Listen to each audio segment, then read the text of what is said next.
Bienvenidos y bienvenidas al programa del Instituto Ecuatoriano de Seguridad Social. En este día nos acompaña Consuelo Meneses, presidenta del Comité Nacional Evaluador del Instituto Ecuatoriano de Seguridad Social, área encargada de las jubilaciones por invalidez, con quien conversaremos sobre esta prestación en la institución. Síguenos esta transmisión a través de nuestras redes sociales, Twitter @ISC, Facebook @ISEQ e Instagram @IES.EC. Doctora, bienvenida y muchas gracias. Por favor, cuéntenos, sabemos que usted es la presidenta de este comité, queremos saber de qué está esta área encargada y por qué está centralizado en la ciudad de Quito y cómo funciona a través para las demás provincias. Gracias. Saludos a todos. Efectivamente, el Comité Nacional Evaluador de Invalidez del Instituto Ecuatoriano de Seguridad Social está centralizado en la ciudad de Quito, por cuanto anteriormente se sesionaban en las provincias, no era un proceso continuo y se tomaba mucho tiempo en la resolución de los trámites. El haber tomado la decisión de centralizar en la ciudad de Quito a través de dos cuerpos colegiados, porque son dos salas que conforman este comité, presidida por un médico ocupacional, médicos que ven toda la parte de salud del afiliado solicitante y abogados y también profesionales en el área económica. Si bien es cierto, el proceso de determinación, es decir, la fase final de la jubilación por invalidez está centralizado en Quito, el afiliado accede a su evaluación médica en la unidad de salud más cercana a su domicilio. El proceso inicia allí y a través de 25 médicos que evalúan en 21 unidades de salud de nivel medio pues a especializado que tenemos en el Instituto Ecuatoriano de Seguridad Social. Esta reforma, esta estructura que se dio desde hace 5 años ha permitido mayor agilidad en los trámites, regularizar el procedimiento que se hacía anteriormente, porque hoy es un procedimiento casi semiautomatizado, en donde, bueno, hablaremos más tarde de cómo se realiza, pero prácticamente va en línea y la información llega a la provincia donde puede acceder el afiliado a través de acercarse a nuestras dependencias de pensiones en las provincias para conocer cómo está el estado de su trámite. La entrega de la prestación no está prácticamente una vez que se cumple todo el proceso, se hace igualmente en línea a la cuenta registrada del afiliado, de tal manera que no hay un proceso que se inicia en provincia, va a la nacional y luego regresa a la provincia para el otorgamiento de la prestación. Se hace desde aquí el otorgamiento desde un procedimiento ágil y dinámico. Muchas gracias, doctora. Y ya recibimos nuestras primeras inquietudes a través de nuestras redes sociales. Y nos preguntan, ¿cómo puedo acceder a la jubilación por invalidez? Como les decía, es un procedimiento en línea. El afiliado ingresa a la página web del Instituto Ecuatoriano de Seguridad Social. Allí tenemos pues una opción que dice servicios en línea, asegurados, pensionistas y la opción jubilación. El momento que sale la opción jubilación, el peticionario va a ingresar su número de cédula, su clave personal y le va a desplegar una opción que dice jubilación por invalidez. A la izquierda hay un menú, él da clic en jubilación por invalidez y llena todos los datos que le va a pedir, que son datos básicamente de información. Esto es la dirección, el correo electrónico, que es fundamental porque toda la información al afiliado le llega a su correo electrónico, los teléfonos de contacto, es muy importante un teléfono celular por el procedimiento que vamos a indicar a continuación. Una vez que está llena la solicitud, el sistema le dice imprima la solicitud.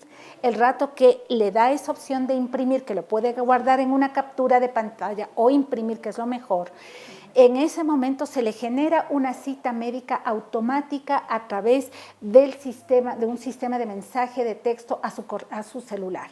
En menos de 24 horas le llega un mensaje de texto al afiliado donde le indica precisamente qué día, qué hora, con qué médico y en qué unidad de salud tiene que asistir a su consulta. Este es un tema muy importante para el afiliado porque siempre que hace una solicitud debe imprimir esa solicitud porque esa solicitud lleva al médico y debe estar pendiente del mensaje de texto que le llega pocas horas después de hacer su solicitud.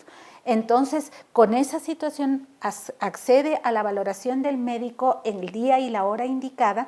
El médico evalúa su condición de salud de acuerdo al tipo de enfermedad, le asigna un médico que nos dé una valoración reciente, pero si tiene ya valoraciones actualizadas médicas en el sistema de historia clínica, emite un informe el médico calificador y ese informe nos es asignado al Comité Nacional Evaluador, quienes revisamos toda la información que está en línea en el sistema automatizado de historia clínica, emitimos nuestra determinación de acuerdo al cumplimiento de requisitos. Si es que hay incapacidad o invalidez, accede a una de las dos prestaciones, o subsidio transitorio o jubilación por invalidez. También podemos otorgar readaptación laboral, es decir, cuando la persona todavía le queda una potencialidad de su trabajo. Por ejemplo, una persona ha quedado ciega de un ojo y el otro ojo está funcional y es un trabajo que puede seguir laborando con su capacidad remanente, le proponemos al empleador reubicarlo en un trabajo acorde a sus capacidades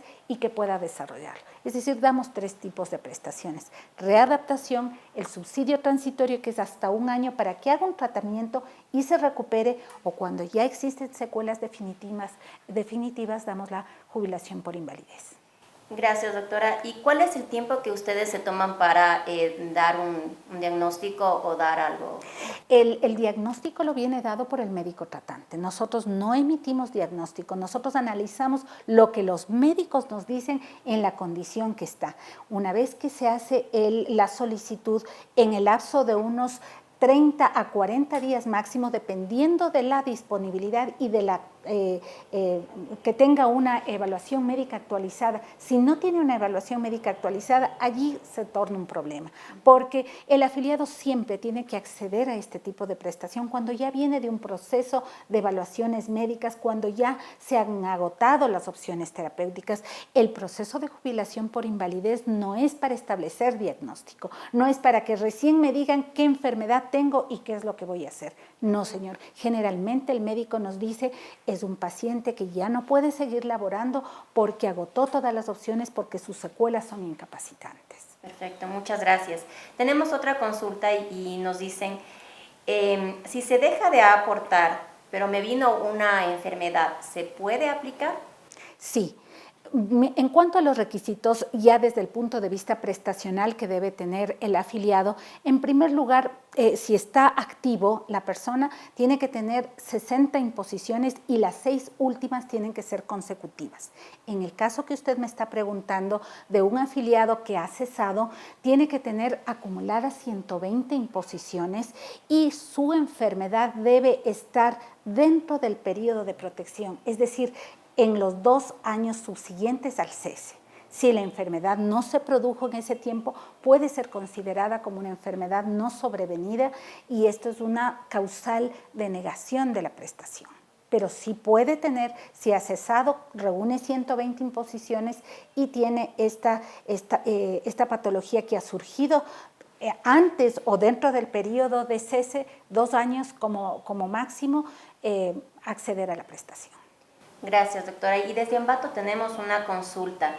¿En qué se diferencia con la jubilación por discapacidad?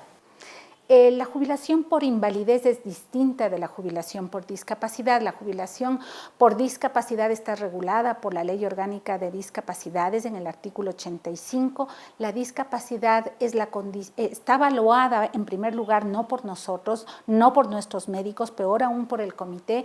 Es evaluada por el Ministerio de Salud Pública a través de la emisión de un carné de discapacidad. Necesita tener un carné de discapacidad con un mínimo del 30% y tener 300 imposiciones si es una discapacidad física y 260 si es una discapacidad mental. ¿Qué es la discapacidad? Es la condición que le produce una enfermedad o patología que no le permite las actividades de la vida diaria. ¿Cuáles son estas? Comer, vestirse, hablar.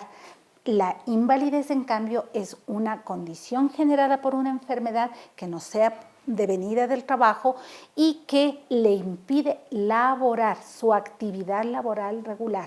Es totalmente distinta. Por ejemplo, vamos a poner un ejemplo para diferenciar esto. Una persona con un retraso mental que nació con esta enfermedad y tiene un carnet de discapacidad del 80%, me invento, esto puede ser de 80, puede ser de 60, dependiendo del tipo de retraso, puede acceder a una jubilación por discapacidad, pero no a una jubilación por invalidez, porque se supone que esta persona ya con esa condición no laboró. Pero hay personas que, dependiendo del tipo de retraso, pueden laborar por inclusión laboral. Por ejemplo, una sordomudez desde el nacimiento, pero le afilian por inclusión laboral en un trabajo que no necesita el requerimiento auditivo ni la comunicación y que hace meramente un trabajo de tipo administrativo o de empaquetado que no necesita comunicarse. Esa persona puede hacer una solicitud de discapacidad acumulando, en este caso, 260 imposición, 300 para la discapacidad física, sí, porque la auditiva es física, y con un carnet que ya supera con 80%, lo hace en línea, no viene el Comité Nacional Evaluador, este es un proceso únicamente en línea, que igualmente se ingresa a través de la página web, pero en vez de seleccionar jubilación por invalidez, se selecciona jubilación por discapacidad, se ingresa el carnet y el sistema le lee el número de aportaciones y en línea se concede. Muchas gracias, doctora. Queremos agradecer a las personas que se siguen sumando a esta entrevista en vivo a través de nuestras redes sociales.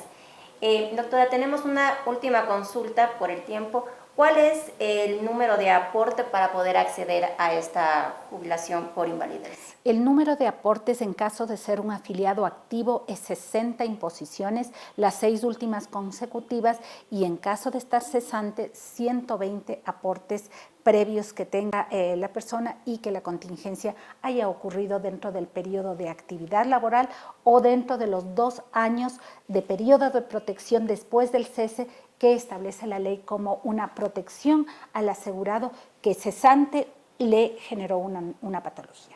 Muchísimas gracias, doctora, por su tiempo. Queremos agradecer a todos nuestros público que se unió a esta transmisión en vivo. Queremos invitarles a un siguiente programa del Instituto Ecuatoriano de Seguridad Social.